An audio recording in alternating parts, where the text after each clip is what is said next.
Chair, would you like me to begin the housekeeping comments? Thank you. Ron? Thank you for participating in today's meeting. If attending in person, please do not connect to Zoom or teleconference while in the room. And please silence all devices. Click on the globe at the bottom of your screen to select either English or Spanish. Public comment will be taken after each item. If you are in the auditorium and wish to comment, please use the iPads located in the lobby. For meetings and other locations, please complete a blue speaker card and provide it to a South Coast AQMD employee. Speakers may be limited to a total of 3 minutes or less for all agenda items. Times may be shortened to ensure all speakers can be heard. A countdown timer will be displayed on the screen for each public comment. More time will be allotted for Spanish translation that is not simultaneous. For questions or issues on making public comment, please call the public advisor at 909-396-3247. That's 909-396-3247. Civility and respect. Failure to do so can result in your mic being muted or you being removed from the meeting. Be aware that this meeting is being recorded. By participating, you authorize recording of audio and visual content presented during the live event and consent to subsequent use of the recording in the public domain by South Coast AQMD. Gracias por participar en la reunión de hoy. Si asiste en persona, favor de no conectarse a la conferencia telefónica o Zoom mientras esté en el auditorio y silencie todos sus dispositivos. Haga clic en el icono de globo en la parte inferior de su pantalla para seleccionar inglés o español. Se recibirán comentarios públicos después de cada punto de la agenda. Si está en el auditorio y desea comentar, utilice los iPads ubicados en el vestíbulo. Para reuniones en otros sitios, complete una tarjeta azul para su comentario y entréguela a un empleado de South Coast AQMD. Los comentarios serán limitados a un total de 3 minutos o menos para cada punto de la agenda. El tiempo límite puede ser reducido para asegurar que se puedan escuchar todos los comentarios. Se mostrará un temporizador de cuenta regresiva en la pantalla para cada comentario público. Se asignará más tiempo para traducción al español no simultáneo. Si tiene preguntas o problemas sobre cómo hacer un comentario público, llame al asesor público al 909-396-3247. Eso es 909-396-3247. Respete el tiempo límite y favor de tratar a los demás con cortesía, civilidad y respeto. De lo contrario, es posible que se silencie el micrófono o que sea retirado de la reunión. Tenga en cuenta que esta reunión está siendo grabada. Al participar, usted autoriza la grabación del contenido audiovisual presentado durante el evento en vivo y acepta el uso posterior de la grabación en el dominio público por parte de South Coast AQMD.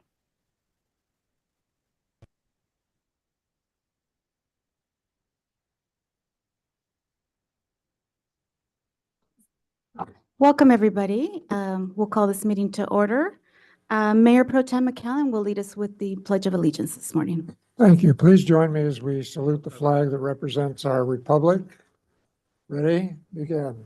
I pledge allegiance to the flag of the United States of America and to the republic for which it stands, one nation under God, indivisible, with liberty and justice for all. Thank you. Thank you for that. Roll call, please. Mayor Locke Dawson. Here. Supervisor Doe. Here. Supervisor Hagman. Here. Board Member Krakoff. Here. Mayor Pro Tem McCallum. Yes, here. Supervisor Mitchell. Board Member Padilla Campos is absent. Supervisor Perez is absent. Councilmember Rahman is absent. Councilmember Rodriguez is absent. Mayor Solache. Present. Vice Chair Cacchiotti. Here. And Chair Delgado. And I'm here. We have a quorum. Thank you. Opening comments. Do any board members have any opening comments they'd like to share? Vice Chair, I know you always have something. I'm ready. Paul's ready to go, and staff. Okay, this was a picture just Larry and I were at the NFI warehouse area in Ontario just a few days ago. This was their event celebrating, several Class 8 heavy-duty trucks that were all electric at their facility, charging stations, and a maintenance yard right there. Next. This gives you the extent. These are all the charging. I think there were 38 level 3 superchargers of 350 kilowatts. There's some background. Larry's on the right giving his comments as the MSRC chair. Next. And this is the ribbon cutting. People from NFI, Daimler Trucks, Volvo, our staff. Our staff was great there that day. Wayne did a great job. And other partners. That's a Volvo truck. And this is a Volvo truck and also one of the Daimler trucks. Next. And this is about a week ago, this was Monterey Park City Council chambers and the transition installation of their new mayor. Jose, you know him, Thomas Wong, who's also an employee of Edison. The chair of Edison International was there also. Next. And this was our trip to Washington, D.C. We had a great trip with our coalition of partners, everybody from the environmental organizations, the ports, Pacific Merchant Shipping Association, et cetera. And this was with Congressman Schiff in his office. Next. And this was in the White House, I guess, near the White House. There's Wayne and staff and everybody were sitting there waiting to go in and meet with some representatives. Next. And this is that Congressman Nanette Barragan? Yes, it is. Okay. And there's Wayne and myself and Larry and everybody and our coalition partners meeting with the Congresswoman who's very happy to greet us. Next. And that's it. Thank you. Thank you for being out there and representing us. Any other board member comments you'd like to share? No? Okay. Wayne, do you have some opening comments? Yes, thank you, Madam Chair. A few items. One is I'd like to note a correction in the February board meeting minutes. Item 29 included reference to adoption of a resolution, and that specifically was number 24.6. That should be removed. There was no resolution within that item. So just wanted to note that as a correction. Also would like to note the Clean Air Awards. We're going to be shifting our format from in-person to a virtual event. That will be held on Friday, April 5th, 2024 at 11:30 a.m. And then just a brief reminder that the Governing Board Student Internship Program applications are still open. They should be submitted by Monday, March 8th. And the internship program will run, and it's a paid internship program, will run from June 11th through August 6th. And as noted before, students need to be enrolled in a 2- or 4-year college, and they must be at least 18 years of age. And then finally, just wanted to announce that yesterday in the pre-publication notice in the Federal Register, we saw a notice that EPA is extending the comment period for the proposed disapproval. So that will provide us with some time. That's been a big focus of a lot of our efforts, and I just wanted to report that back to all of you. And that concludes my comments. Thank you. Thank you. Well, we have some presentations, so we'll come down. The Vice Chair and I will come down to make those.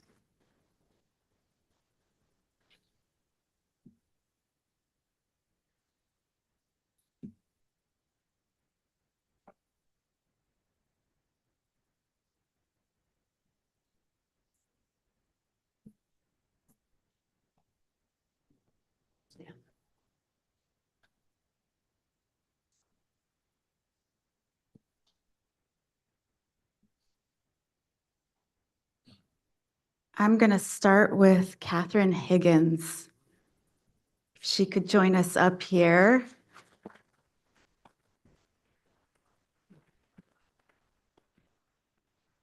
This is a little bittersweet, even though we're excited for you. This is Katherine Higgins. She began her journey with the district in November 1987, an air quality inspector number 1. She held numerous positions in her career, including staff specialist, senior transportation specialist, and program supervisor. In January 2019, Katherine was promoted to public affairs manager.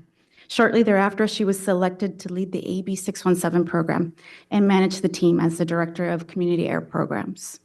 Katherine subsequently was promoted to her current position as assistant deputy executive officer in the DEI with Community Air Programs Division. Katherine led development of the first community co-led community emission reduction plan for the AB 617 community of South LA, working many hours with all stakeholders to bring forward a plan that elevated the voices of community members.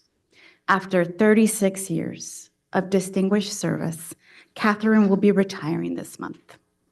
She has contributed to the agency's mission and has helped the communities we serve through her intellect, dedication, and work ethic.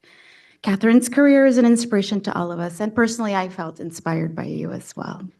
She has shown what can be achieved when your heart and mind are focused on improving the lives of others. On behalf of the governing board, your colleagues, and the people living and working in South Coast AQMD, we thank you for your career.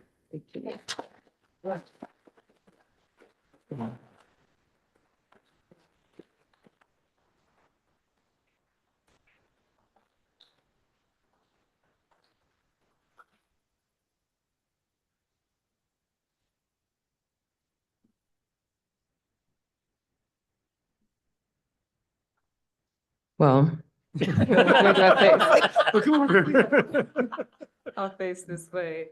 It is an honor to stand here today to be acknowledged and recognized for my 36+ years of service here at AQMD. It has been a wonderful career most of the time. I appreciate the growth that has been inspired in me by the various leaders that I've had, the mentors, and working with such a fantastic and excellent base of colleagues here, those in all classifications of the agency. I have many friends here. I have a family here. This is what it feels like after coming in 1987 and working in one of the, I'll call it satellite offices in Colton. So just this journey has been absolutely one of growth, one of professional development.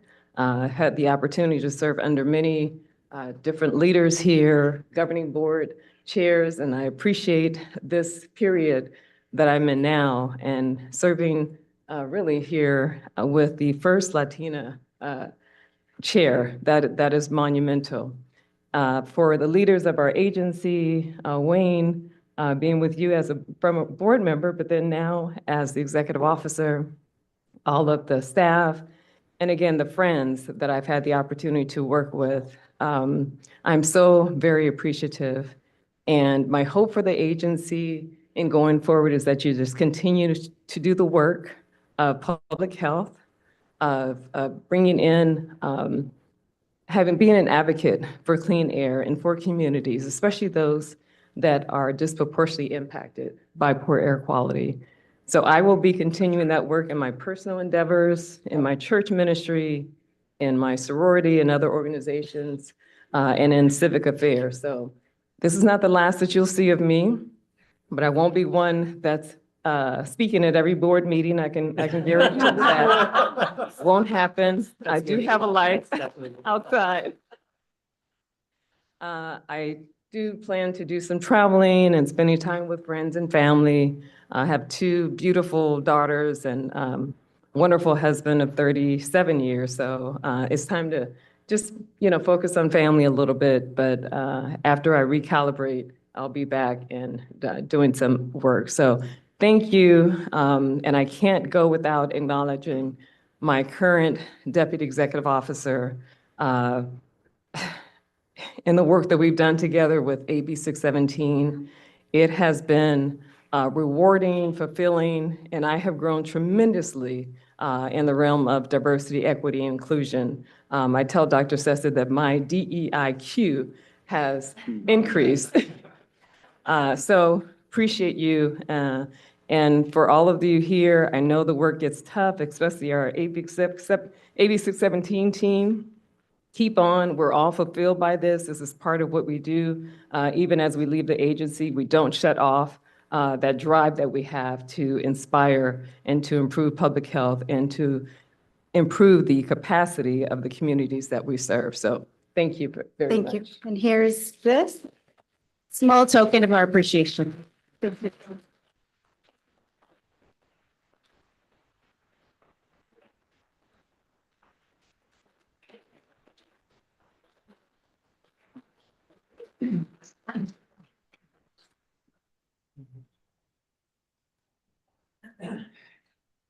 Thank you, Madam Chair. These recognition events for Catherine, for Paul right now are really special for me as a former civil servant at the state level with Caltrans legal office, defending the state, and the last 20 years with the Department of Justice in the state of California. So I know at the local level, city, at the county, at the state, these are memorable events. And I've seen many of these 30, 35, 40-year events. So now, Drawing Catherine, I've known for many years here. What a great job you've done. It was a pleasure to know you. And now, Paul, it's been special. Please come up. I'll go through Paul's background. Way to go, Paul.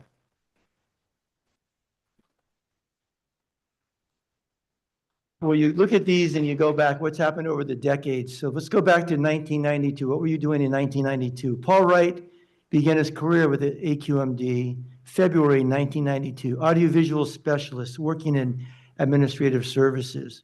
Through his hard work, foresight, dedication to the job, he was promoted over those years to senior information technology specialist. Paul was instrumental in setting up the auditorium, all the conference rooms that are so critical to our organization's success. Paul's been the audiovisual person for all of our board meetings over the past 3 decades. He's been there on day one at our Diamond Bar headquarters. Let's get a hand for that one there. 3 decades, Paul. He's been through technology transitions from an overhead projector, remember those days, slideshows, and our new, now modern computer presentations. Paul brings his warm wink, smile, as he operates the cameras, microphones, video wall, presentations, speaker timer, recording systems. Thanks, Paul, for when I send those things early in the morning, you still get them up there. I apologize for that. Paul's work ethic is second to none. Before each meeting, Paul checks every camera, microphone, presentation, all the lighting to make sure meetings go as smoothly as possible. Thank you, Paul, for your dedication to the agency and our board. And I give you my heartfelt thank you. These meetings certainly won't be the same without you, front and center. But after 32 years, like Catherine, 36 years of hard work, we wish you a very well-deserved, happy, long retirement. Congratulations, my friend.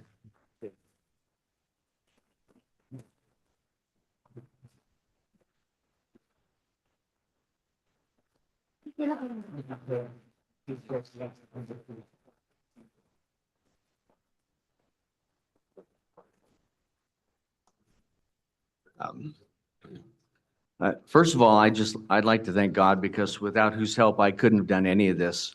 And I know if we start trying to name names, I'll forget a lot, but just a couple key people that I need to acknowledge. I'd like to thank Jack Guiso, who's he hired me back in '92, and he's still active on the building corp. But thanks, Jack, for putting your confidence in me. Thank you to Ron Moskowitz and the entire IM team, all the guys that helped me transition from the administrative services side when we were an analog shop for 22 years, and back to administrative services, to my great boss and friend Sylvia Oros and the administrative services team. And then a very special thank you to our former board chair, Dr. Bill Burke, who I had the awesome privilege of working with one-on-one at the Lux out there. We were chatting the other day, and he would do something special to whoever went out and set up with him. If I could just share this really quick. Whatever tech would set up the video conferencing with him, after we were done, we would start packing up the equipment. He'd say, "Sit down a second. I'll cover your time." And he'd say, "What did you learn today?" And we were just concentrating on getting back to headquarters. And he'd take time to share his thoughts. And he said, "No, this is why I did what I did. This is why I led the legislative talk today the way I did. And I'm looking ahead to the next rule and the next meeting, and I'm looking at the broad picture." And he had us captivated. And he said, "Sometimes people think I vote a certain way because of this." And he took time to share with us. It was like poli-sci 101, but much better than we had in high school. And so he was a life changer and a life shaper to all the people that worked with him. This, as Catherine said, is, to me, when I first started here and we started having those huge conferences with Dr. Lloyd in the 90s, I realized I had the world's greatest seat in the world's greatest conference, in the world's greatest classroom, right here. All right, Katherine mentioned Wayne. I remember when Wayne joined the board as a board member right over there. And we took care of Wayne as a board member, then he transitioned, and we talk about our family and our kids being involved in arts. This goes beyond the AQMD. There's so many of you guys. We've had families together. Our kids have interacted and stuff off site and school and all that. So we'll take the memories, and as Katherine said, we thank you for your new vision for the board. The board continues to change. It always will. And this new board has a great assignment and a goal. And as Katherine said, hopefully Ron said he's not done with me. So we'll continue to support where we can. And I just thank you guys for the opportunity to have worked here and served. It's been wonderful. For me, it's a little different than Katherine. I've been involved with a lot of outside agencies, both on the state and federal level, done a lot of work with CARB. Board Member Krakoff and I have talked about that, was involved in the initial IPAG conference with Vice Chair Berg, and glad to see that you're involved with that now. So many wonderful memories and great experiential life experiences here. Thank you so much. It's been my honor.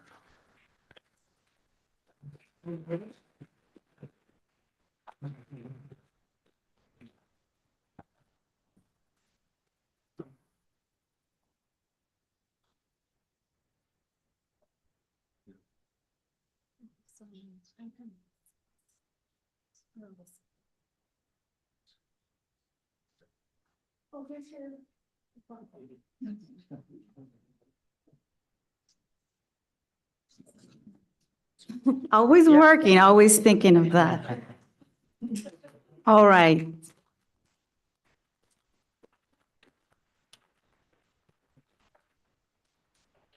I have the special privilege of giving the oath of office to our vice chair.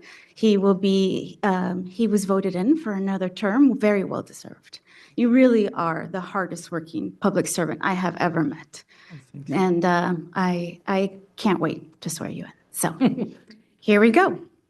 I, Michael Anthony Cacciotti, During such times as I hold the above office, during such times as I hold the above office, do solemnly swear or affirm do solemnly swear or affirm that I will support and defend the Constitution of the United States that I will support and defend the Constitution of the United States and the Constitution of the State of California and the Constitution of the State of California against all enemies, foreign and domestic, against all enemies, foreign and domestic, that I will bear true faith and allegiance that I will bear true faith and allegiance to the Constitution of the United States to the Constitution of the United States and the Constitution of the State of and the California, Constitution of the State of California, that I take this obligation freely that I take this obligation freely without any mental reservation or purpose of evasion, without any mental reservation or purpose of evasion, and that I will well and faithfully discharge and that I will well and faithfully discharge the duties upon which I'm about to enter. the duties upon which I'm about to enter. Congratulations. Thank you, Madam Chair.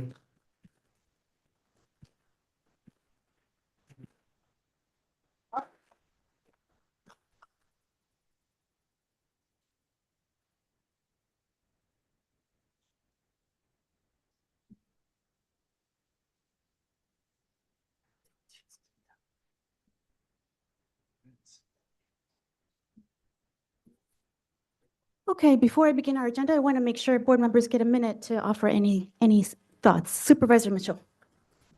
Madam Chair, thank you very much. First of all, as I listened to our two long time serving employees, it occurred to me that we spent a lot of time talking about a couple things: the life-changing work that we all sign up here to do as board members, and the consistent conversation we've had about retention and attracting top talent, and how hard government, all of us, are finding it these days to fill critical positions in all of our various municipalities. And so I'm hoping the public generally heard their comments about what, 3 decades of their lives working for this agency meant to them personally. And that I just wanted to add my voice and thank them. First of all, to Katherine, I want to say, it's the reminder that I've continued to make poor life choices. That she's got 36 wonderful years at this agency, and I keep running for these ridiculous term-limited jobs. Another poor life choice, Mitchell, another poor life choice. Congratulations, it's wonderful. When I heard about all the wonderful things she's gonna do, I'm like, I'm not gonna ever get to do those things, because I'm gonna have to keep working. So when you're on one of those trips, just spend 2 minutes thinking of Mitchell. Just think of Mitchell, and that'll give me hope. Congratulations. I appreciate your comment that this work is about public health. And I share that sentiment, and that's what I will continue to do as a board member. So thank you for your service. Paul, you've made life difficult for the executive office at the LA County Board of Supervisors. Because coming here, I was exposed to what technology could do to help me as a board member. So you should know that thanks to you, as of last Tuesday, the LA County Board of Supervisors now has a screen that shows us the names of the people on queue in the public who are phoning in and the names of the people who are on queue in the hearing room. That is because of you. So thank you on behalf of my colleagues in the Board of Supervisors. And I wish you all the best in your retirement. Yes. Thank you, Madam Chair. Thank you. Anybody else who would like to speak? If not, we're going to move on to general public comment. And I don't have any speakers here in the room. If the vice chair could just check, it looks like we do have several people with hands raised. So move on. First speaker is Jane Williams. Jane, you'll have 3 minutes.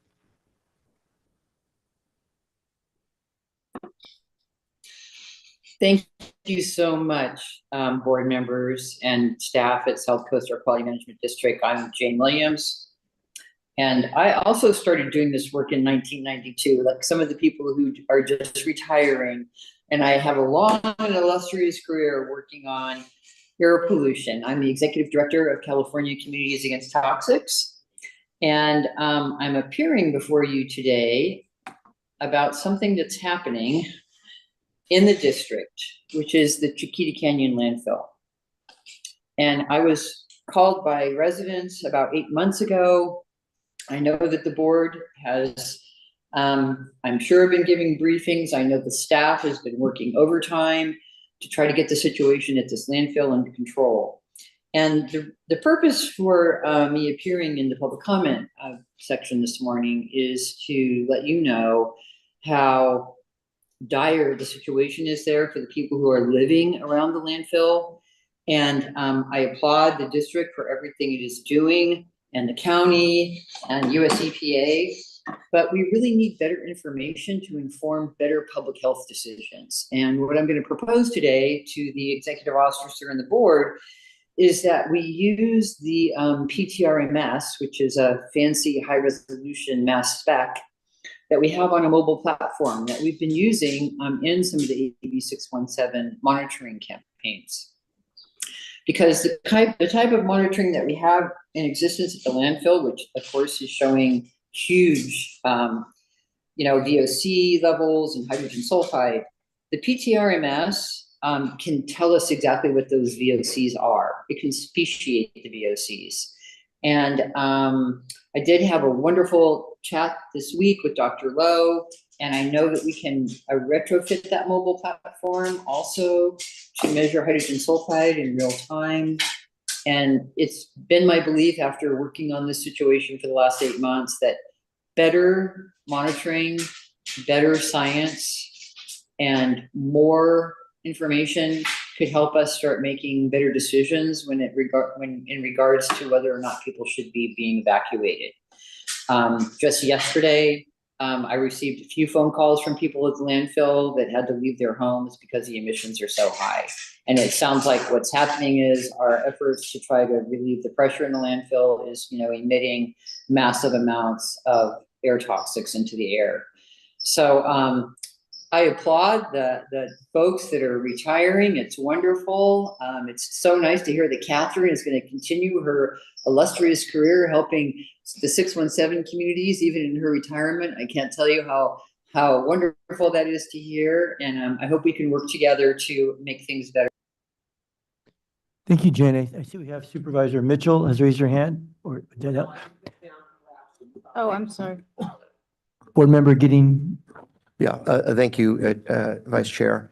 And Supervisor Hagman will shut me up if we're going beyond the agendized situation here. Wayne, do you have any thoughts or anything you can do that's appropriate at this time to respond to what's happening at Chiquita? I would just note that we've been actively involved with Chiquita for quite some time. You all know that they've had numerous complaints. We've issued numerous notices of violation.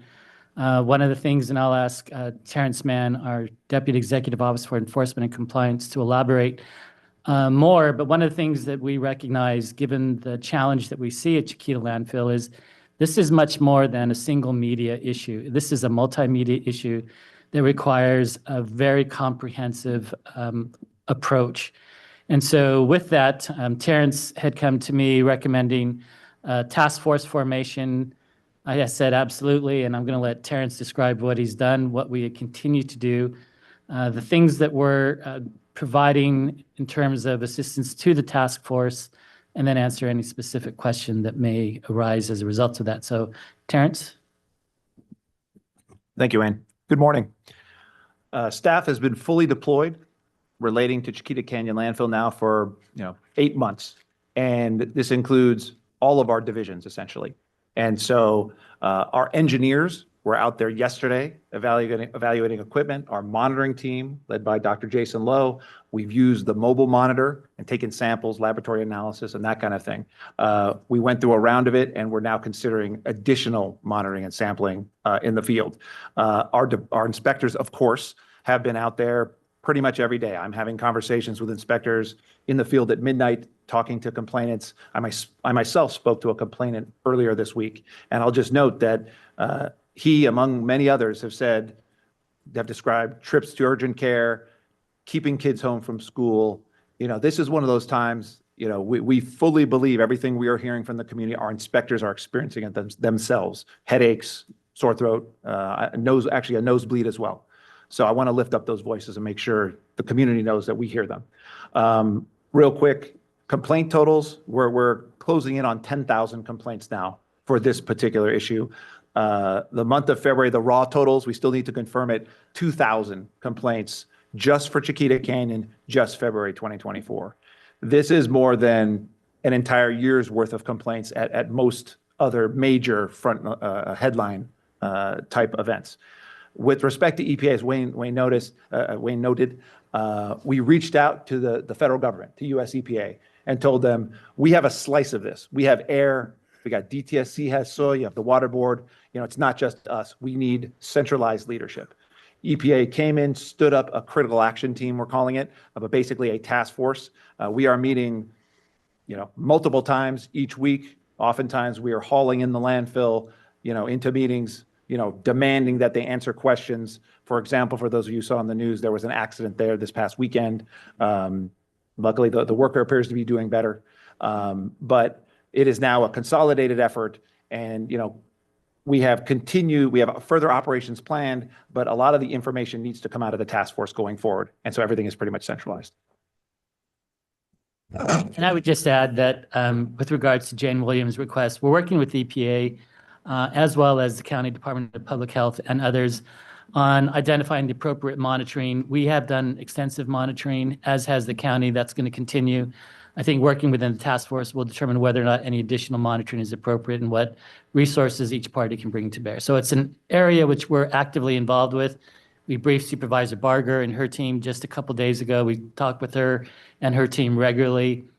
We recognize that there is a big challenge here, and you saw the desire, certainly from Supervisor Barger, I think, to have the state assist in the dealing with the landfill as well. But EPA is also looking at some of the financial assurance requirements, making sure that some funding commitments are in place to address what will definitely be a very comprehensive and ongoing issue to deal with. So thank you very much for that. And just a quick observation, if I can.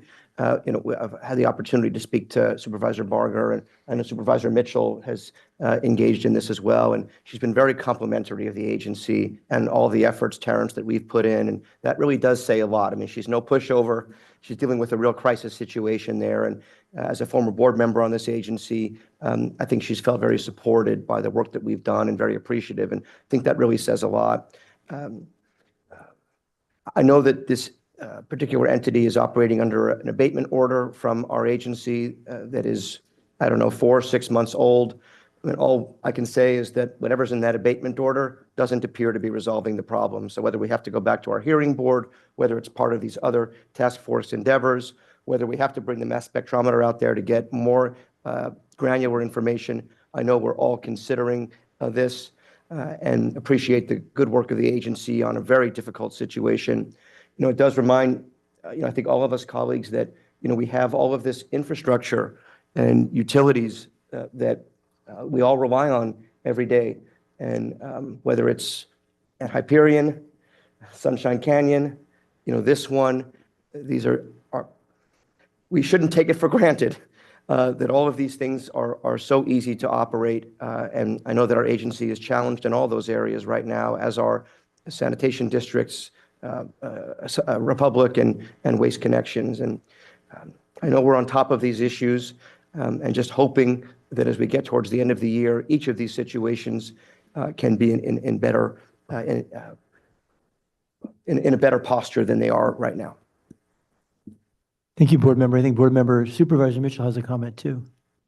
Thank you, and thank you, Board Member Krakow, for raising it. I intended to do the same, so I appreciate you. And you're right. The Board of Supervisors had a presentation at our Tuesday board meeting. All of the county agencies, including my colleague, were very complimentary and appreciative of the work AQMD has done. It's our understanding that the hearing board would be giving us another update and report in April, so we look forward to that. I also learned at Tuesday's board meeting that the operator intends to offer relocation options to impacted residents. So I think my colleague is confident that we're moving in the right direction. She has asked the state to come in and intervene. And so her constituents have been heard loud and clear from the Board of Supervisors, from this body, and will continue to push. But again, very appreciative of the support of AQMD and all the work that you've done. Thank you, Madam Chair. Next, we'll move on to our next speaker, and that's Fernando Gan. Fernando, you've got 3 minutes and welcome.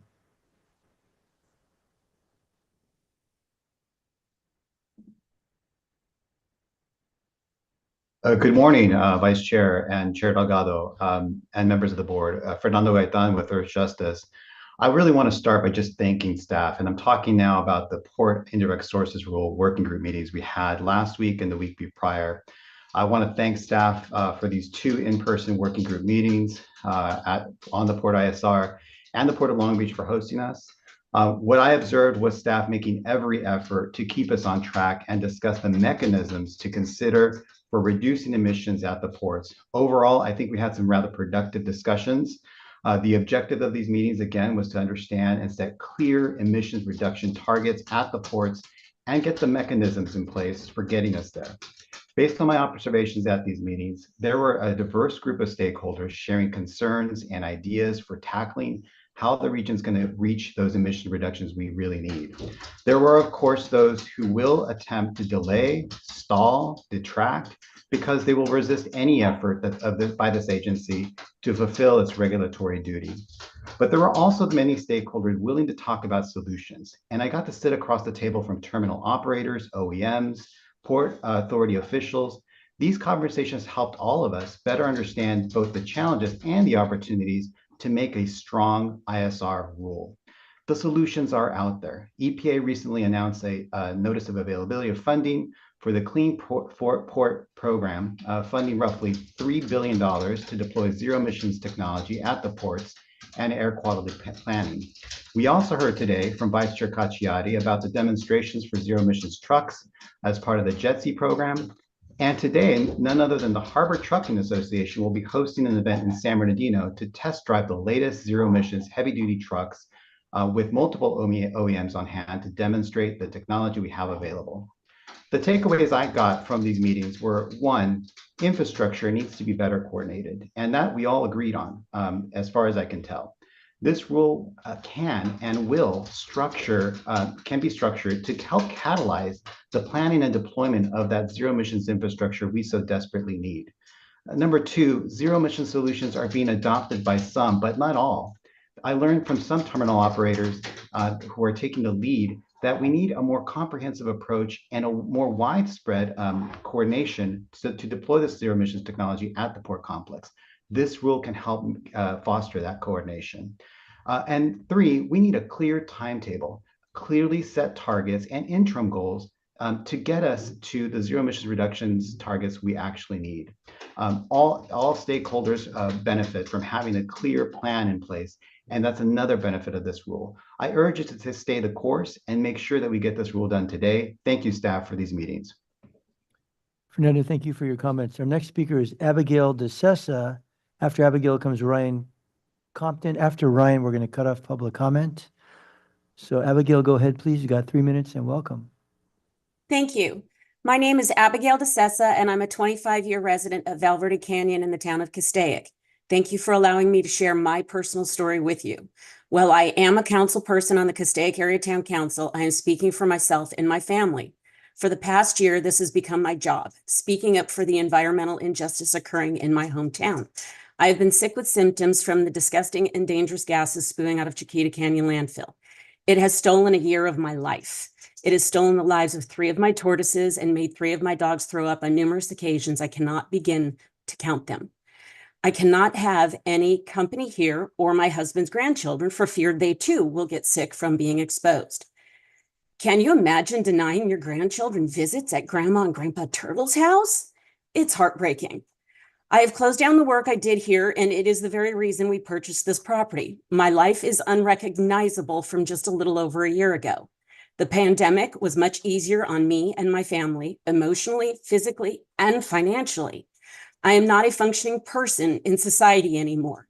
As I compose this comment to share with you, I have a pounding headache, ringing in my ears, internal tremors, and blurred vision. My stomach has been, let's say, off to be polite for a year now. I am afraid to be away from a restroom. Depressed and fatigued is an understatement. I would like to remind everyone that the landfill did receive a notice of violation for excavating the reaction area and removing approximately 20,000 tons of reaction material to the open working face area. This seems to continue to get lost when people talk about the working face not being an issue. I am pleading with you to please send this testing van to Val Verde Canyon to get live samples of what is happening to the people of my community, what is really happening to me, a human being. I am fighting back crying so you will not see me as some unhinged woman. I am in fear for what is left of my life, my family's lives, my pets' lives, and any possible chance at financially recovering from this environmental disaster. I respectfully request your help to prove to the state and federal government we need real assistance now, not 6 months or a year from now. Thank you for your time. Thank you, Abigail. We have a comment by Councilmember Rahman. Thank you so much. I just wanted to acknowledge what we're hearing from public comment around this issue and thank staff also for being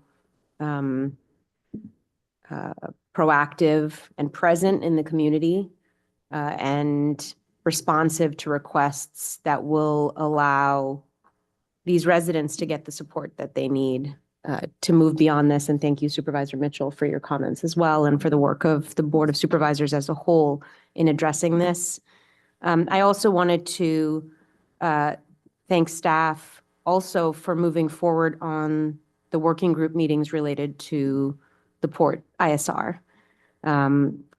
As many around in this body know, I, along with other board members, have been a really vocal advocate for increasing and deepening our communications channels with the ports as we move forward with this effort.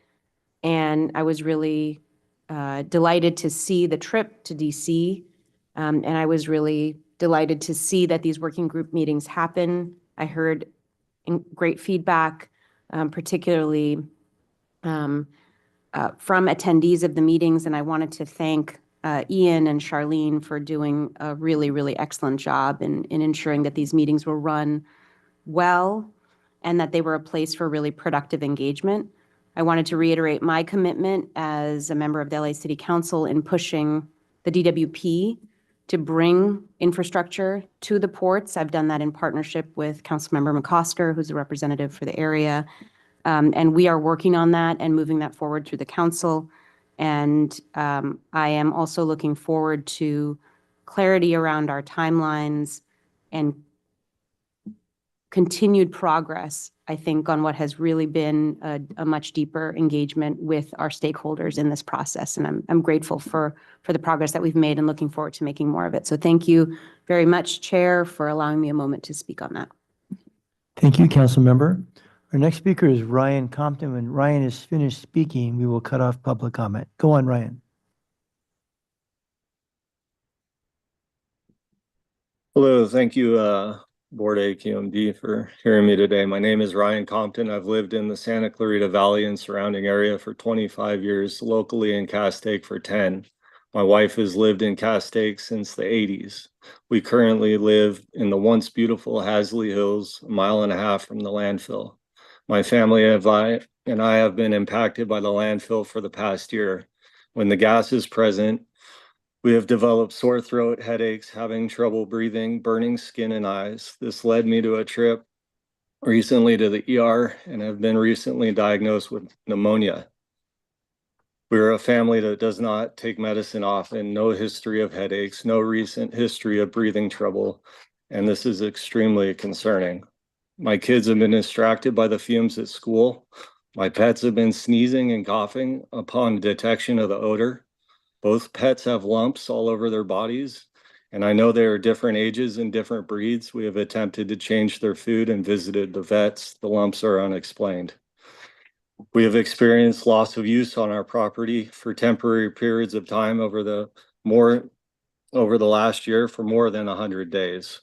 We have even had to evacuate and leave the immediate area when the fumes have been dense and overbearing. We feel the testing results have been given this far have been insufficient. We also feel the testing was done during the Santa Ana wind events, not during heightened exposure. The county tells us the air is fine, but our bodies tell us otherwise.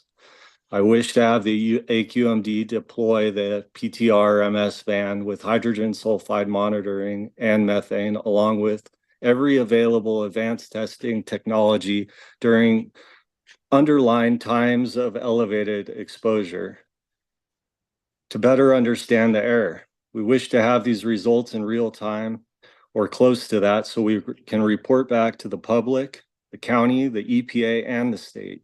We wish to have this technology deployed as soon as possible during the next elevated exposure to better understand the fumes and properly protect and prevent illness any further to the public. Thank you. Thank you, Ryan. Our next speaker is Thomas Ylenich. Thomas, go ahead, please, and welcome.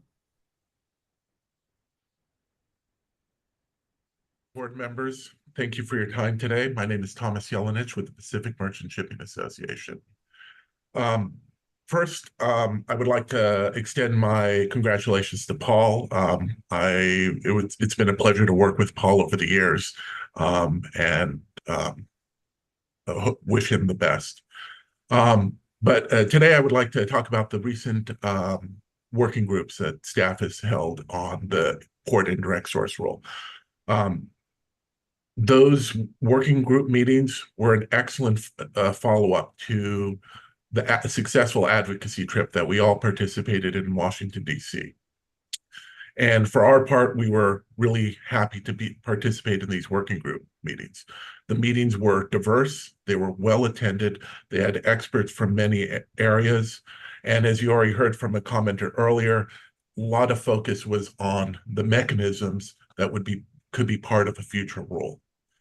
Unfortunately, that meant that an important aspect that I think was a key part of these working group meetings were left out, and that was a focus on the technical aspects of the emission reductions that may be achievable from different technologies and how they would interact with things like already existing California Air Resources Board rules and International Maritime Organization rules. There was a clear disconnect in the discussion between the measures that were being discussed and the mechanisms that were being discussed and what emission reductions would be possible apart from rules like advanced clean fleets, commercial hovercraft rule, and IMO Tier 3 rules. As an example, we heard from researchers from the University of California that pointed out that the technologies that were up for discussion during the work group would not result in many of the emission reductions that are needed for this rule. And so what I would ask the board and staff to do is to continue these meetings and get to the meat of the issue, and that is what emission reductions are possible that go beyond California Air Resources Board and IMO standards, and what technology is achievable to meet those. While we may continue to talk about mechanisms, and mechanisms are important, without understanding what emission reductions we are targeting, we will not be able to identify the correct mechanisms to implement those emission reductions. So I look forward to working with the board and the staff on these issues over the coming months, and hope that there are numerous additional meetings as we go through rule development. Thank you very much. Thank you, Thomas. Our next speaker is Jerry Desmond. Jerry, welcome, and go ahead, please. Thank you, Governing Board. This is Jerry Desmond on behalf of the Cemetery and Mortuary Association of California. The association is obliged to bring to the attention of the board that the concerns it raised in the December board meeting remain unresolved. Cemeteries remain unable to purchase new crematories that are in compliance with the 30 part per million NOx emission limits that the district adopted on May 6 of 2022 as amendments to Rule 1147. Cemeteries purchase these crematory retorts from a small list of 3 manufacturers, and our information is that those companies are engaged with the district, but that although they are striving to adapt to the rule, they remain unable to provide our funeral establishment members with retorts that meet the reduced emission limits today, 21 months after the rule was adopted. The manufacturers are confirming that there are significant challenges to developing and bringing compliant burners to the market for both new and retrofit applications. The result is that funeral establishments have been forced to place purchase of new retorts on hold, even cancel orders, and these are retorts that are at the end of their useful life. These are expensive investments, and they enable funeral establishments to provide families with the cremations they desire and have in many cases already purchased. This is, we're bringing this to your attention because it's an important public health and safety issue, not just an air emissions issue, and both are very important. So we urge the district to please dedicate itself to resolve this situation as soon as possible, and we remain committed to engagement. Thank you. Thank you, Jerry. Our next speaker is Carrie Froling. Carrie, welcome, and go ahead.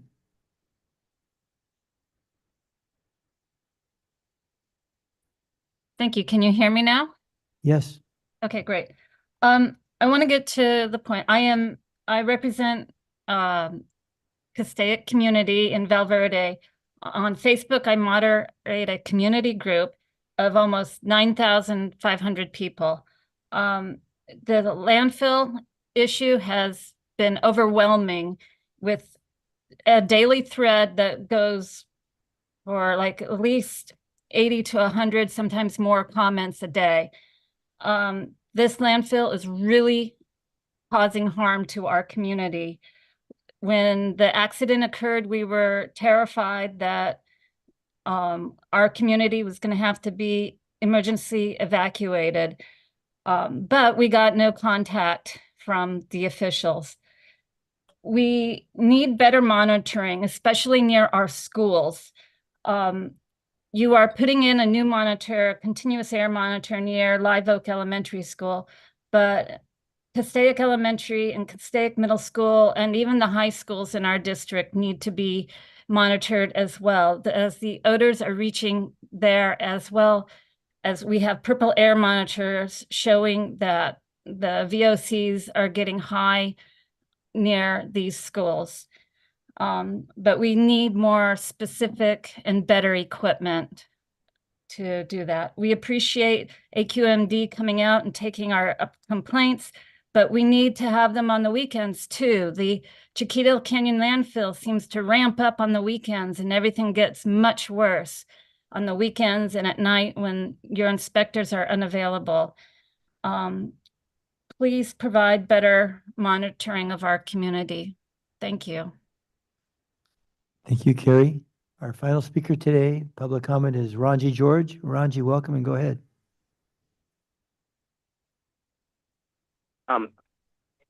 Yes, board. Good morning, board members. My name is Ranji George. I'm an ex-staffer of the Technology Advancement Office at AQMD, and I had the great privilege of knowing Katherine Higgins and Paul Wright. Besides their technical skills, which people have mentioned, they were beautiful human beings. They were noble, courteous, warm, friendly people. Not too many of those are left in the world today. If you look at the news, you can see that. Everybody wants to drive over everybody else. And thank you, Katherine and Paul, for your friendships. And I'm sure many in the agency will miss them. And I hope you will continue to do, that you will flourish in your retirement days. Thank you. And then I want to add a little bit about the current tendency of the board to limit the public comment to 3 minutes for all items. This is unfortunate, and it's understandable if there are 10, 15 participants making a comment to, take a minute off here and there. But this has become a trend across the board, and this is rather unfortunate in an era where democracy is experiencing darkness all over. Everywhere it's falling backwards. I hope you are not making your contribution to march backwards too. Please let the comment period be restored for 3 minutes, just like under Chairman Hank Wieder and Burke used to have. Chairperson Ms. Delgado, please restore the rights under Brown Act to allow the full 3 minutes so that you can hear different viewpoints. That's how Western science flourished, because they allowed different viewpoints. It dominated all other great civilizations like Arab, Egypt, China, India. Why? Because dissent was, and different viewpoints were tolerated, encouraged, and it moved society forward. It's not meant to harm anyone. It's just to give another opinion. You will hear another opinion besides the conventional opinion. So I would urge you to not to go that pathway. Thank you, board members. Okay, thank you for all our public comment speakers. That brings us to the consent and board calendar. Before I do that, I think we have a comment from the attorneys. Yes, item number 23, which is to approve the MOU with the PEA. That seems like an item that could go with the consent and board calendar if the board wanted to do that and do that all as one vote. So just wanted to point that out. And also to suggest that when the consent calendar is taken, that it be clear that it's adopting Wayne's recommendation to remove the phrase "and adopt resolution number 24-6 to the February board agenda meetings." Okay, anybody who feels spirited to make that motion can take that under advisement. Mayor Lock-Dawson. Yeah, a couple things. I would move to include item 23 and the language that Aaron just referred to. And also for agenda item number 5, I do not have a financial interest, but I'm required to identify for the record that I'm a regional council member for the Southern California Association of Governments, which is involved in this item. So with that, I would move approval of the consent calendar. Appreciate it. Councilmember Rahman. A similar disclosure for agenda item number 5. I'm also required to identify that I'm a regional council member for SCAG, which is involved, but I don't have a financial interest. Okay, Supervisor Doe. Thank you, Madam Chair. I will second the motion. And I also have an announcement for agenda item number 5. I do not have a financial interest, but I am required to identify for the record that I am a member of both the Policy and Transportation Committees for SCAG, the Southern California Association of Governments, which is involved in this item. Thank you. Mayor Pro Tem McCallum. Thank you. Item number 5 again. I don't have a financial interest, but I am required to identify for the record that I am a regional council member for the SCAG, and which is involved in this item. Thank you. Supervisor Hagman. Can I say ditto on 5 or have to read it out? I'm also a regional council member for Southern California Associated Governments. I do not have financial interest. I feel like I was not at a party and left out of item. Yeah, we'll have our own party. All right. Thank you, everybody. There's been a motion. It's been seconded. Can we get a roll call, please? Oh, I'm sorry. Was I supposed to take public comment? On anything on the consent calendar? I don't have any speakers here. And there are no hands raised online. But I didn't allow for that, so I'm going to give that a courtesy. Here we go. We've got 2 speakers. So public comment, we'll start with Ramin Rose. Ramin, go ahead. You have 3 minutes. Welcome. Thank you so much. I just want to confirm this is the opportunity to comment on item number, 2, the set hearing for 1118. Is that correct? Yes. Oh, wonderful. Well, then thank you so much. Good morning, AQMD board members. My name is Ramin Ross, and I'm with the Western States Petroleum Association. Our organization has submitted 2 comment letters on this rulemaking. This is regarding a proposed amended Rule 1118, and have been working with staff throughout the process. We want to take time and appreciate staff for their continued consideration of our comments as we work toward a rule that we can comply with. And we look forward to reviewing the draft rule language that's set to be released next week. Thank you very much. Thank you, Ramin. Our final speaker on this issue is Ranji George. Ranji, go ahead, please. Hello, board members. My name is Ranji George. I was ex-staffer of TAO at AQMD in the 90s and 20s, early part of 20s.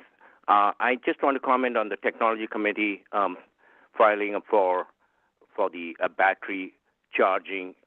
There's a huge amount for the battery charging being set aside, 1.5 million. I wish they would do that for hydrogen refueling, that we could match. Again and again, we are noticing for the last 25 years, hydrogen has got only a very small fraction of the funding that has been set aside. Much of that funding has gone 80% or over 80% to natural gas. And we have known that natural gas will destabilize the climate. And it's moved from first we thought it would be 20% as risky as carbon emissions, but now latest studies say it's almost 80 times of carbon emission. That's what natural gas emissions can cause to the environment. So I urge you very strongly to move more funding to hydrogen stations, and whenever funding is given to batteries, equal amount should be given to fuel cells as well. So that's not a commitment should be made by the board. It's a very powerful technology. Many countries have adopted, and many countries have at least setting aside hundreds of $millions to pursue this technology. But AQMD, which started it all, has been falling backwards on that. So I also urge you to set aside money for battery storage and personnel, because as today we heard how many people were distressed by the canyon emissions. Same way battery and the battery recycling factories which are going to come here, large battery facilities, they will have recycling emissions too. And I'm disappointed the board, the executive members said they don't have staff to look at it, but we need to do that for the next generation. We must study what are the air emissions involved in the different types of battery recycling technologies. One cannot say without doing, further extensive experiments, pilot or at lab or even full scale, what kind of air emissions are these? So we should be prepared today and have the mentally ready for what's coming and not delegate to the state. So I hope this board member, individually and collectively, will take responsibility for the big battery recycling facility that will come in. And please do a back of the envelope calculations on how many millions of batteries are going to pour into the basin. So I urge you to strongly study that and urge the staff to put aside resources to do that. Otherwise, the next generation will blame us, our generation. Thank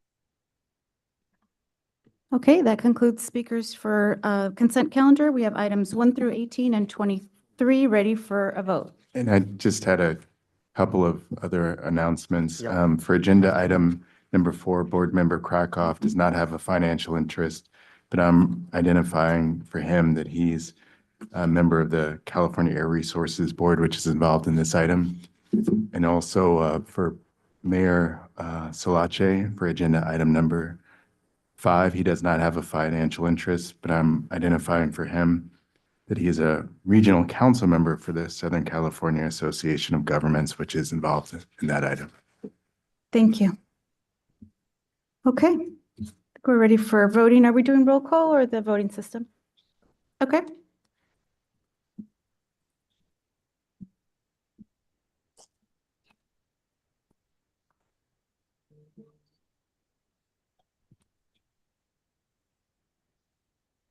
Okay, that item passes. Thank you, everybody. We're going to move on to our first public hearing, item number 20, for the draft Coachella Valley Contingency Measure SIP. It looks like we have a staff presentation. We'll give them a minute to come up.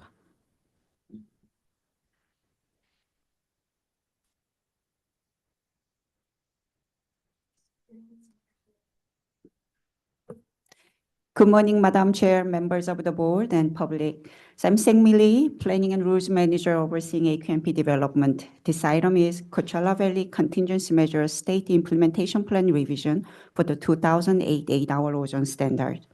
Next slide. So Coachella is an extreme non-attainment area for the 2008 8-hour ozone standard. Non-attainment area comes multiple planning requirements, and contingency measure is one of them. This presentation addresses the contingency measure developed for the Coachella Valley for 2008 ozone standard. I'd like to have your attention that this item is different from the contingency measure plan that EPA recently proposed to disapprove. Contingency measure is specific for a geographical area and the standard. The contingency measure plan subject to EPA's disapproval is for the South Coast Air Basin and for 1997 8-hour ozone standard. Next slide. So ozone levels in Coachella Valley has been improved dramatically in the past 4 decades. So one good news here is 1-hour ozone, represented in red line, is well below federal 1-hour ozone standard. 8-hour ozone is also approaching to meet the federal standard very closely. Next slide. So high levels of ozone in Coachella Valley is heavily driven by the transport from the South Coast Air Basin. We all know South Coast has the worst ozone pollution in the nation. Next slide. There are 4 federal ozone standards as listed in this table. Coachella Valley is in extreme non-attainment for all 3 8-hour ozone standards, but as mentioned, it's in attainment for 1 hour. Next slide. Contingency measure has multiple requirements. Is it? Next. Okay, sorry. So, can you go back one slide? Go more. Oh yeah, next one, please. Okay, so there have been past SIP actions for this standard for Coachella Valley. So we have developed an attainment plan, including contingency measure, and was submitted to EPA. That was 2017. Subsequently, EPA got challenged by multiple adverse lawsuits, and that forced the EPA to change the requirement for contingency measure. And the submitted plan did not address the new requirements. Therefore, we withdrew the plan to avoid potential disapproval. Now we have to develop the new contingency measure and submit it to EPA. Next slide. There are sanction clocks and the federal implementation plan associated with this item. So since we withdrew the submitted portion, EPA issued a notification that we failed to submit. That was October 2022. Since then, we developed the contingency measure. We released it for public review in January this year. And if this contingency measure doesn't get to EPA, then there can be a sanction that starts end of next month. That was first one is stationary source sanction. 6 months later, there can be second section sanction, federal highway sanction. EPA can also promulgate federal implementation plan. However, these sanctions can be avoided if the plan is submitted to EPA and if EPA finds the submittal is complete. Next slide. Contingency measure is one of many planning requirements in the SIP. And it is a measure, actually additional measure to kick in if a non-attainment area fails to meet the air quality standard by the due date or fails to make reasonable progress toward attainment. And the measure has to be above and beyond all existing measures. Next one. There are multiple requirements for contingency measures. The first, the measure needs to be implemented without significant actions by state or EPA. And second, the measure needs to be effective within 60 days and achieve reductions within 2 years from the triggering event. And the reduction amount from the measure needs to meet certain threshold amount. If the reduction falls short, then additional supplemental analysis is needed.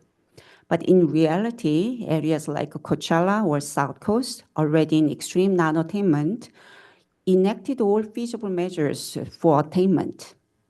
Therefore, there are little to no opportunity for contingency measure. Next slide. EPA laid out approach to be taken to identify contingency measures. First, you go through all the sources and emissions thoroughly and identify rules applicable to them.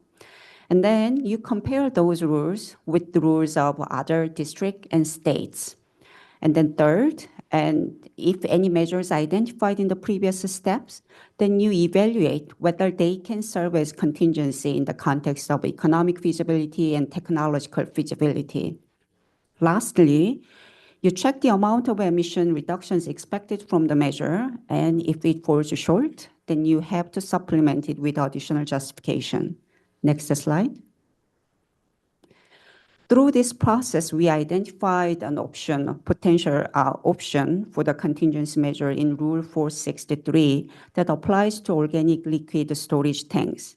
If a contingency is triggered, it will require more frequent inspection of those tanks utilizing optical gas imaging technique to detect potential leaks and repair them. Currently, working group meetings to amend the rule is ongoing, and the rule will be brought to your consideration in early summer. Next slide. We also calculated the amount of reductions required by EPA, and the anticipated reductions from the Rule 463 will be less than the threshold amount. Therefore, we supplemented with additional justification that no further opportunity for contingency measure exists. Next slide. So that process includes thorough examination of all the sources, again, that includes all the sources in industrial, residential, commercial, even in indirect source rules. Through this process, several potential measures were identified. However, those were turned out to be infeasible due to limitations in technological feasibility or timeline required to implement contingency measure. Next slide. And these are public process we have taken for this component. So the draft report was released to public review in January. We conducted public meetings and we reported a mobile source last month. And today is board consideration. Once board adopted, subsequently is submitted to EPA via CARB. Next.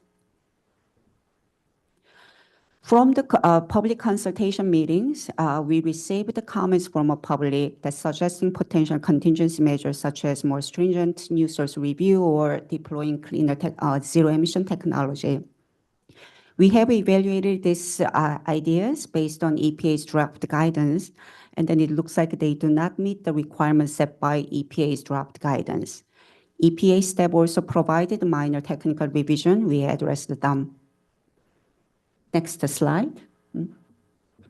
So this is a summary of this presentation. Coachella is extreme non-attainment for 2008 8-hour erosion standard, and we developed potential contingency measure component to include in Rule 463.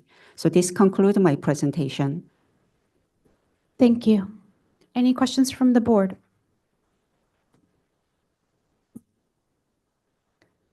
Supervisor Mitchell.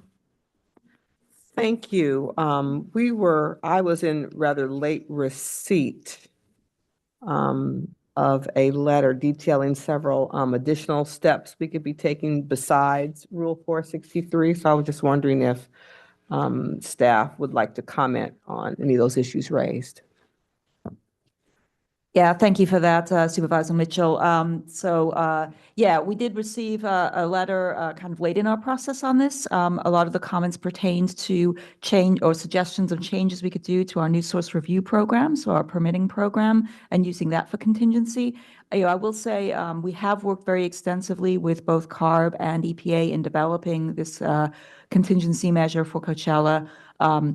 In that process, EPA referred us to the process that they used for San Joaquin Valley, which was the first contingency measure using this infeasibility analysis that this new guidance that EPA has put together. In the San Joaquin Valley situation, they did not evaluate new source review as part of it. And part of it is that because for these contingency measures, as Dr. Lee explained, you have both the triggering mechanism that you have to be able to make. There's all these requirements that EPA puts in place.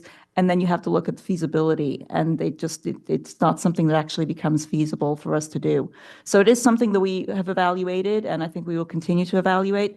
The other thing I want to raise on this particular issue is that we are facing a sanctions clock, and so time is of the essence in moving this issue along and being able to get this to EPA to be able to avoid those sanctions.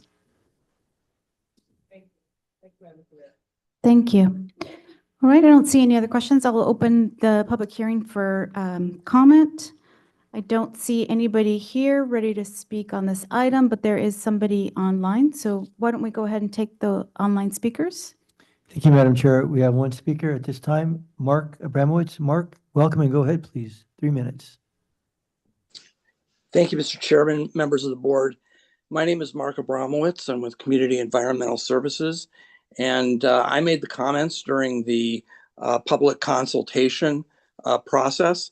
And I will let my letter speak for itself, but what you heard from staff is basically just some excuses about why they really didn't do a detailed analysis based upon what EPA told them in order to essentially avoid a sanctions clock. And avoiding the sanctions clock is not a problem for the breathers of the district. And those requirements for contingency measures are there specifically to make sure that local agencies do their job. And the measures that were all submitted essentially took just administrative actions on the part of the district and really focused the district on being able to do more. Lastly, I just wanted to address an issue that came up this week after I had submitted the letter, and that is that for the use of remote monitoring, which the staff is including as a measure, it appears that that is the measure that is in the SERP for the Wilmington, North Long Beach area. And so the question becomes, what additional is the district actually proposing to trigger if in fact there's a trigger? This is something that the district is already working on in its rulemaking. And are they going to be adopting something less than optimal and or the best rule possible when they adopt a measure for the SERP, or are they just going to kind of hold off until they're forced to do it by the triggering of it? So I'm extremely concerned by this. Time may be of the essence, but this has been an issue that the district has known about for quite a while. And, they could have run the process earlier. They could have, rather than ask EPA for guidance on how to figure out what more they could do, EPA hasn't been great in that area. They could have easily gone to all the comments that have been made over the years about additional things that could be done. I've made all these comments in the past about changes that could be done, and yet we see nothing when these opportunities arise. Thank you very much. Thank you, Mark. And that concludes public comment on this item. Okay, with that, I'll close the public hearing. Board Member Krakoff. Yes, I want to thank staff on this one. This came to Mobile Source Committee, and I want to thank the commenter, Mr. Abramowitz. Not sure it's totally fair to accuse our staff of doing nothing. When we come to these board meetings month after month, we have rule after rule after rule. We have the strongest rules in the world, and very much appreciate Mr. Abramowitz's participation and all his good thinking. I'm not sure that the questions that he's raising really are appropriate for the contingency measure discussion. I do understand the advocacy in this area from Mr. Abramowitz and others on the issue of whether we can incorporate more zero-emission technology into our stationary source permitting program. We are doing that with ovens. We did some of that. I think some boilers are coming. It seems that this is sort of a larger question that I'm not sure is best answered, and I know Mr. Abramowitz probably doesn't like EPA's contingency measure guidance, but it is what it is. And to me, this seems a little bit of a round peg comment in a square hole contingency measure type of analysis. But that being said, the more fundamental question, which is whether in our new source permitting, in our retrofit permitting, we are being as aggressive as we should be with technologically feasible solutions for stationary sources that are zero emissions. I'd like to get staff's comment on that. And again, recognizing all the work that we are doing that I think incorporates some of these concepts. And while we're getting that comment, do you have a motion for us? Maybe you can.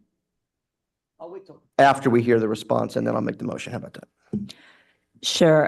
To your point, I guess you recall from our 2022 AQMP, overall, we have a strategy where we are seeking to aggressively pivot towards zero emission technology whenever and wherever feasible. And that also pertains to how we evaluate things in our permitting process as well. But feasibility is still the key, right? And we still have to look to see if these technologies are available in practice, if they're proved out. And that's a process that we go through. We'll be going through that as we continue our rulemaking process for all of the control measures for AQMP. So it is something that we take very much to heart because we know we need to get those emission reductions everywhere we can.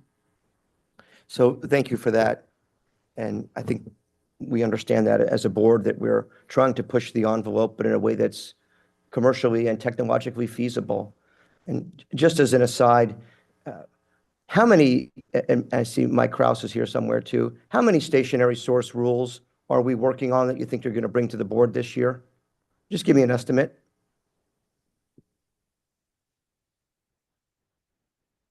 It's about 20. It's in our rule forecast report, but yeah, we have multiple rules every month. So we're doing the work here at this agency, and folks that are coming and telling us that our staff is not responding to the challenges we face, I just think that's belied by the facts, and I want to make that statement and also make a motion on this item, Chair. I move the item. Second. Appreciate that. Thank you both. All right, so the item's been motioned and second. Can we get everybody to vote on this?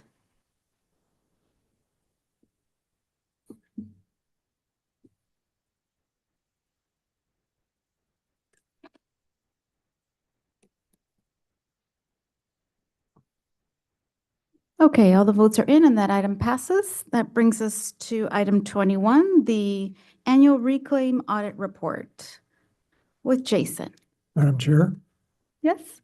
we heard this item at Stationary Source Committee. Unless any of my colleagues would like the presentation, I would suggest we forego it, and I would move the item.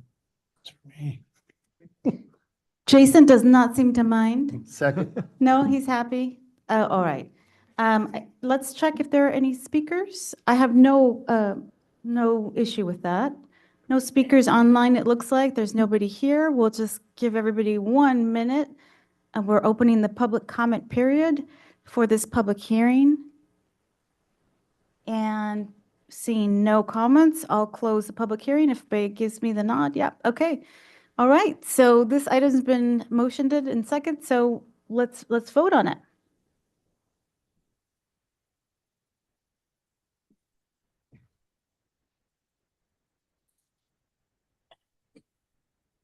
All right, everybody's voted. Don't get used to it, Jason. They're not all that smooth. All right. Final public hearing, item 22, the Clean Fuels Program. Just get to work on those 20 rules that we're putting in. Aaron.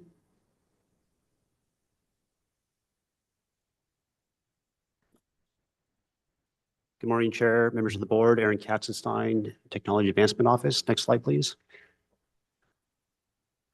So every year, as part of the Clean Fuels Program, we're required to submit to the state legislator an annual report and also a plan update on the Clean Fuels Program. Next slide. Just a quick background. So the Clean Fuels Program last year, we are very involved in a lot of conferences. We are involved in partnerships. 2 of those are hydrogen related. We also have 2 advisory group meetings every year, one in September, one in February. And we have a panel of 26 experts that kind of give us guidance on where we should be, what we should be doing. And we also have thousands of meetings every year with universities and other stakeholders. Next slide. So the Clean Fuels Program, if you look at the boxes on the left, we're involved in everything from the research, development, demonstration, deployment side. We're more focused on deployment right now, trying to bring those technologies into commercialization. So a good example of that is the Class 8 battery electric trucks. Once we bring those into incentive programs, we can help reduce the cost of the cleaner technologies. Next slide. So this slide shows just pie charts on 2 different programs. On the left, we have the clean fuels funding, the split between zero emission technologies and near zero. And this is over the course of 6 years.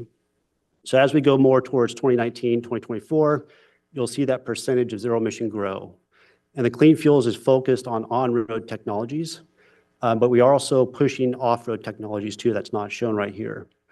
In the incentive program, we're starting to see more zero emission technologies become commercialized, and that zero emission pie chart is increasing right there.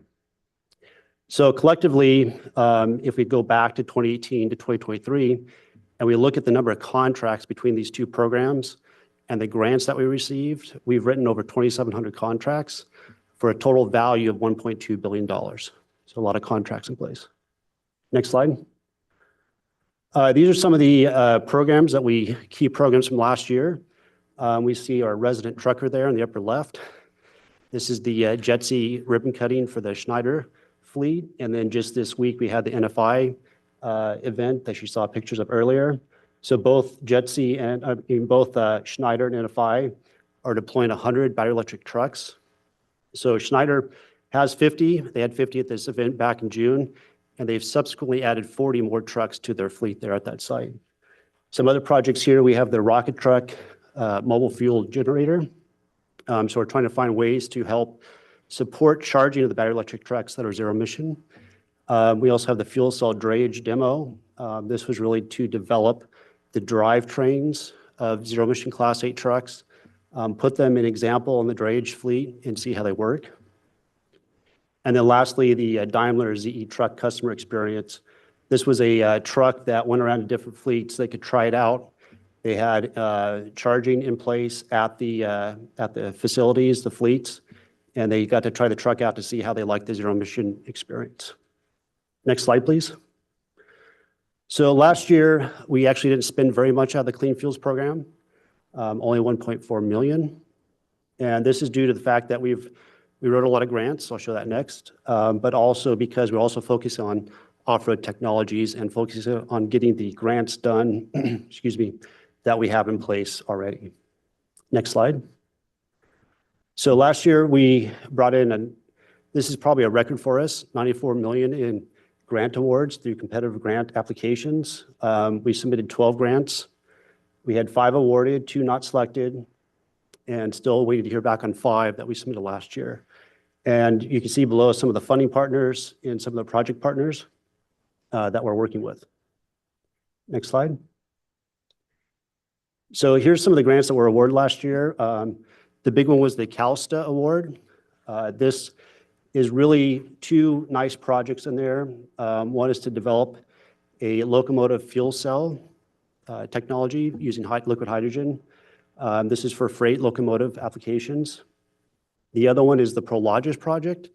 So at 7 Prologis sites, we're going to be adding battery charging and also hydrogen fueling. There's some other good projects in there, plug-in hybrid tugboat. We're going to have to power that tugboat with fuel cells because of the infrastructure issues. And the DOE project down below, that was actually the first congressional earmark that we got that DOE is going to administer that for us. And that's part of the CalSTA project. Next slide. So here's a list of the ones that we're still waiting to hear back. There's lots of CARB applications in there. And then the 2 we submitted to the Department of Transportation, we were not selected, but nonetheless, we'll be persistent and be reapplying to them. Next slide. So this is a look at what we might be doing this year.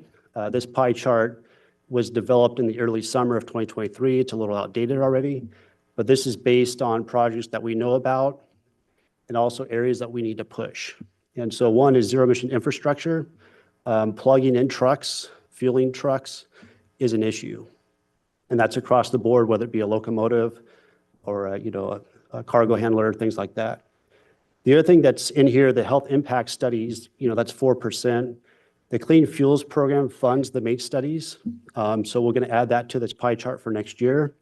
And a big component of that health impact study this next round is going to be looking at brake and tire wear contributions to particulate matter. Next slide. So for your consideration today, we have some new advisory group members. Most of these new members are replacements for others in the organization that have retired or moved elsewhere. The one new member is Dr. Miyasato. He's replacing someone from the Department of Energy that can no longer participate. And next slide. And then for your consideration today, these are the actions. And with that, I'll be happy to answer any questions. Board members, questions? Board Member Krakoff. You're going to get sick of me today, Chair, but too much coffee. Thank you, Chair. And want to thank the Technology Committee, Mayor Rodriguez and everybody for overseeing all of this really important work. And thankfully, it just keeps getting busier and busier.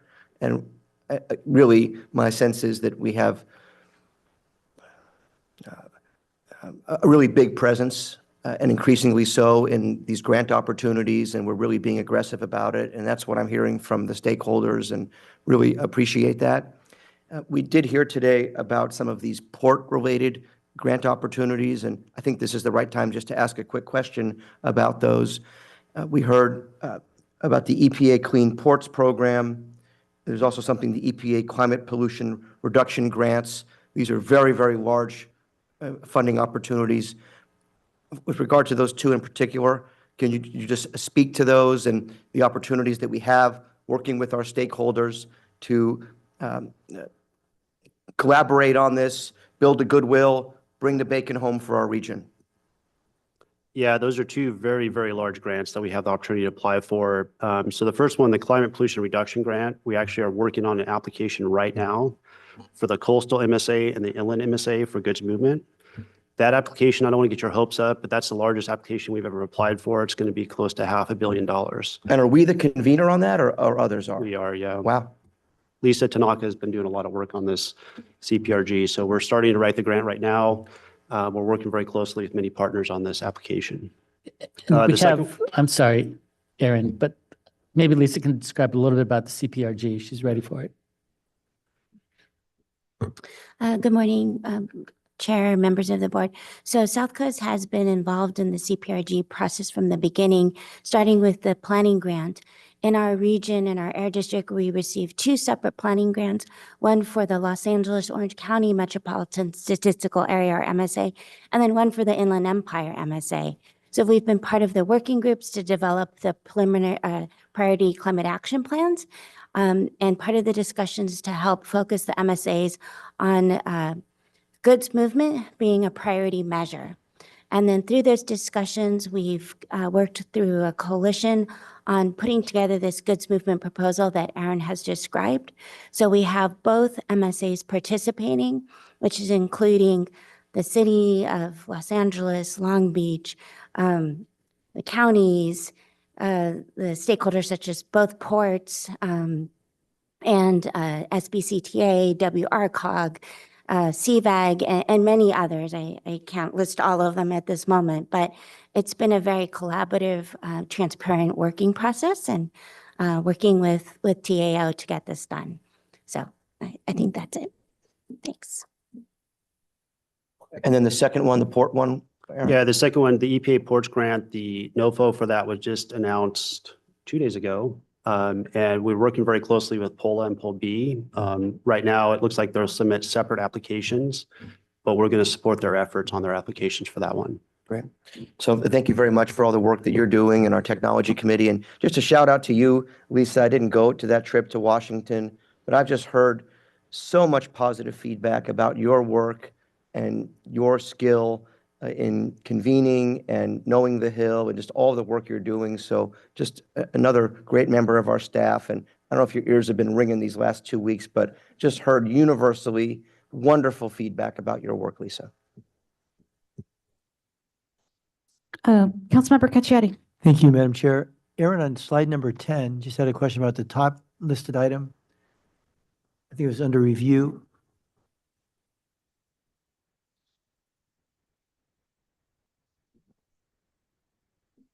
That one, it would be for municipal governments, California Transportation Electrification Advancement for Municipalities. What is that? $73 million. Yeah, we work very closely with several cities in the area to submit this application. This is trying to demonstrate several zero-emission technologies like refuse trucks. I know the city of Riverside was part of this application, city of Los Angeles, and we also included some of the cities up in San Joaquin Valley as part of this application. Great. And the second question was, item number 5 on today's agenda was the execute contract, develop, demonstrate megawatt fast charging for battery electric trucks. Is that part of this program? That'd be separate. So if you remember seeing a megawatt charger last week, they were talking about standardization of the plug. Right. And so that project is really to standardize that megawatt plug so that everyone has a uniform plug to use when it gets to that power level. Okay, thanks. Supervisor Hagman. Thank you, Madam Chair. And first of all, I just want to say I find this one committee that we sit on, I get to sit on, fascinating. I really want to thank the staff and just seeing all the new technologies. It's kind of hard for me to know where do we stop and then implement because it's always advancing more and more and more. But one of the things I think the common issue is after we get this technology, how do we build that infrastructure to support it? And that's huge a concern on my mind. Do we have the grid? Do we have the different locations? Do we make it practical, much less affordable to implement on a wide scale? And so I appreciate the grant we're going for. Like Holly and I sit on probably every board out there. So everywhere down from AQMD to SCAG to SBCTA, SBCOG and all the rest. But to come up with on the local government side, that vision for the future of infrastructure, how do we connect as we work with cities, that's one thing, but how do we work for the region so we can really prioritize the different areas to maybe help spur on the funding or investment in for these infrastructure connections, whether it be electrical or hydrogen or whatever the technologies we're going to embrace. How do we get more planning monies for that? How do we go as more of a region to apply for bigger grants like this $500 million grant to the federal government to really try to connect all those dots and to make it practical going forward is I would encourage more and more of that partnership with SCAG and some of the regional COGs to have us work on that plan to submit it upwards so we could try to work on this master planning. It's always my thing is try to get a master plan. And then also, it's one thing, I've been on SCAG for a long time. There's other technologies throughout the world that I would love to explore. How do we go from a leap from bringing cargo containers on trucks to a new rail system underground or a new, autonomous moving type of systems that we never seem to have planning dollars for to go look at. But that's really the next technological leap that's being used in Europe and other places. And I never, when I talk to my SCAG, we don't have money to go pursue that planning. And so I'm just wondering some of the grant writing instances that we have in the future, how do we leap past our current technology, leap past electric trucks and go to electric rail underground or something like that, so we can really build out? That's where we're going to see some, a monumentous improvement of our air quality when we kind of jump leap a couple of technologies. So we're on the cutting edge now, but how do we go into 50 years from now and start planning for those type of technologies? Thank you. Thank you. Well, I wanted to note, as Supervisor Hagman pointed out, SCAG has been a key partner with us in the entire process when it comes to the PCAP and to all the different applications that we're working with. I know that Councilmember Rodriguez had asked, how do we reach out to the CTCs, the Transportation Commissions, and all the other groups? We work closely with SCAG to do that, and it's a really good partnership. And they've been providing a lot of physical, technical support on the whole process. Lisa works very closely with them. Part of that $500 million grant application that we're looking for with regards to goods movement really encompasses from the ports all the way to the Inland Empire. And a big focus of that is infrastructure. And to your point, Supervisor, Dr. Katzenstein and others are constantly working on the infrastructure aspect. How do we get it built out in time? How do we get the grid reliable and strong enough, robust enough that we can actually deliver the power that's necessary? The 1.5 kilowatt or 1 kilowatt charging stations are incredibly energy intensive. And so it does take a very concerted federal, state, and local effort, and we're working at all of those levels. Thank you. Councilmember Rodriguez? Thank you. And just to go back to slide 10, once again, just want to, again, echo the sentiments of my colleagues. Really want to praise our staff for continuing to keep a laser focus on opportunities for funding that we've already secured and what we have ahead of us.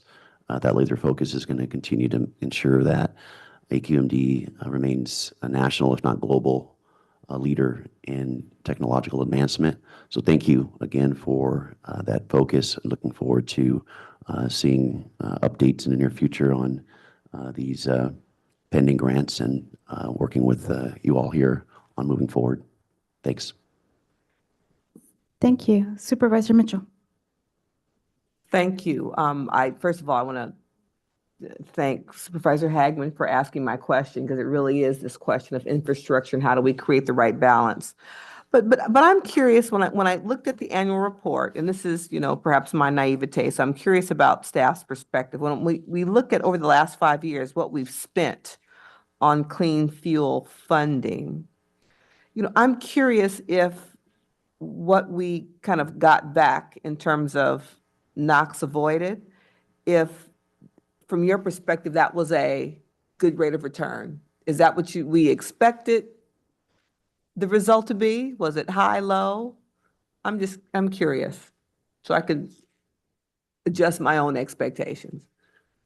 Well, there's two things. Let me tamp your expectations to begin with. So the funds spent on the Clean Fuels Program, that's, funding new technologies, not yet commercialized, and it is risky. I mean, we take that risk to get that technology and see if it works and see if we can get it commercialized.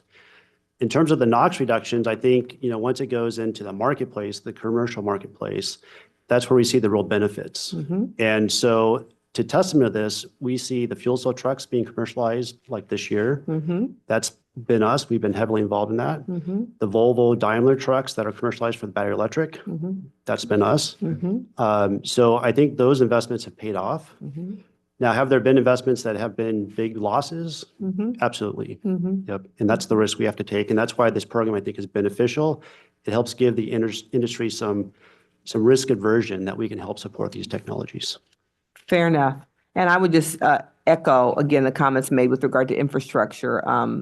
I had a staff member attend the working group meetings last week, and it's just clear that we've got to make sure that,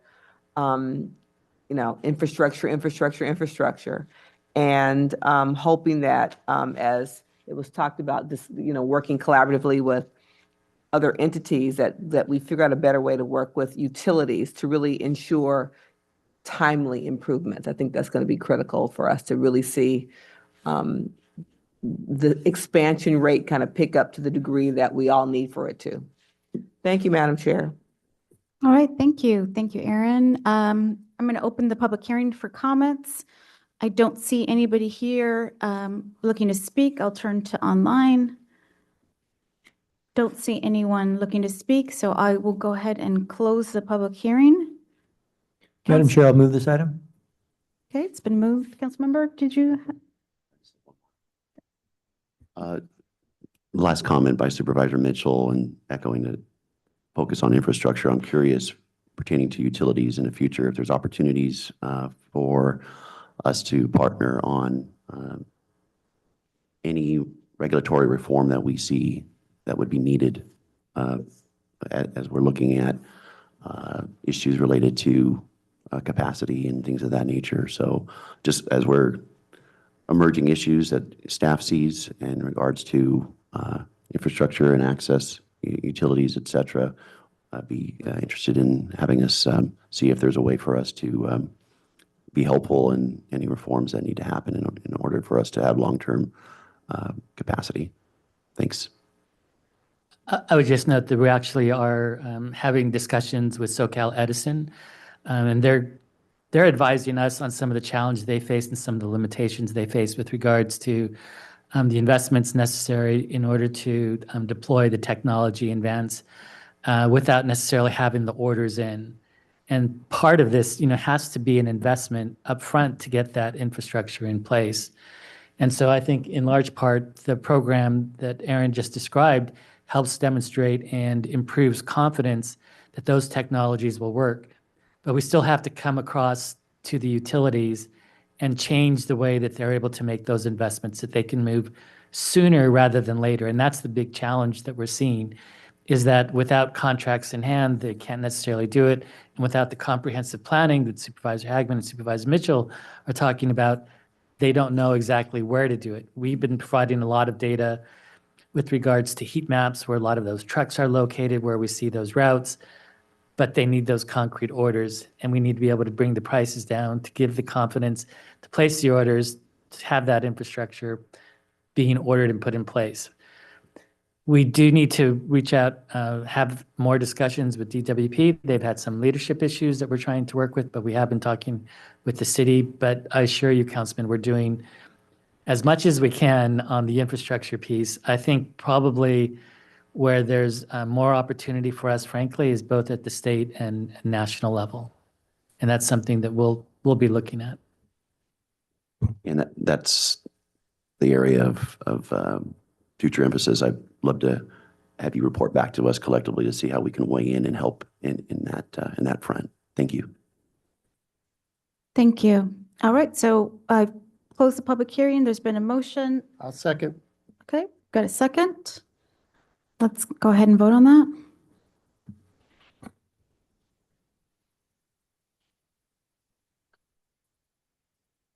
Okay, everybody's cast their vote. That item passes.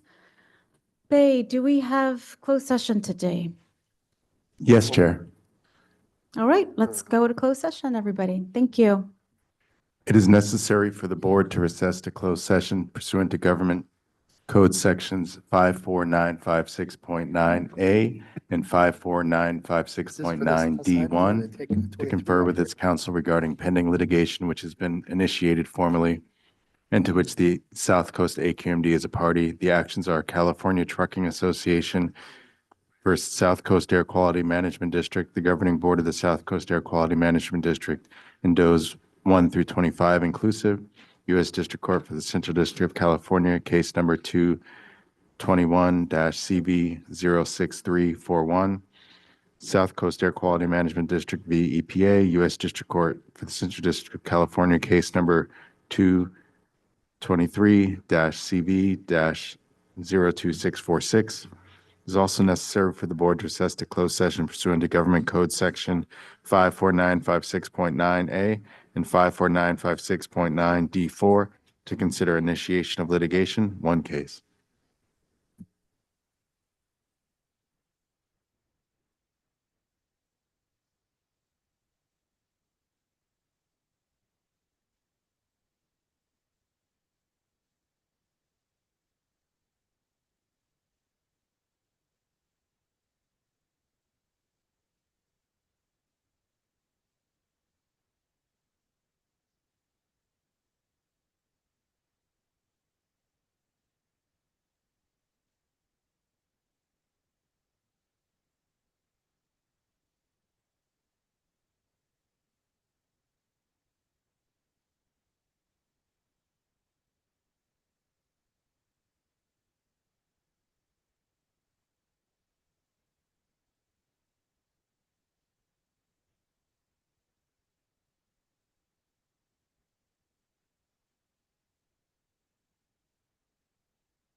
This one, so yeah.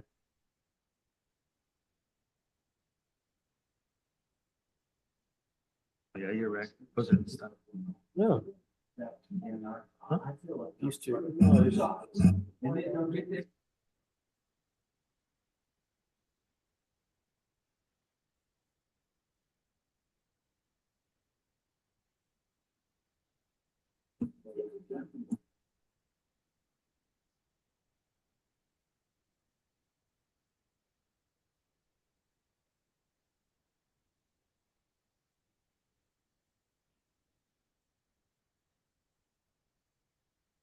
SUVs and yeah.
What do you see?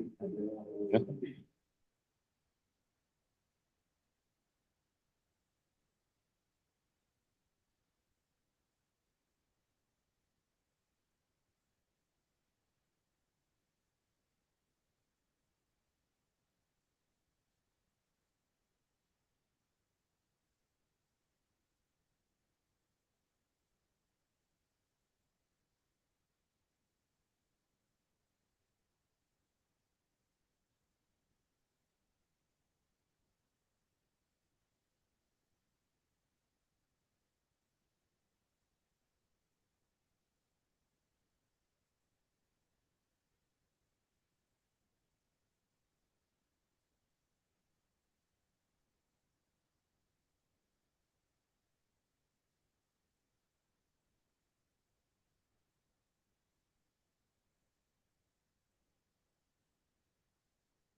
There were no reportable actions taken in closed session today. The meeting is adjourned. Thank you.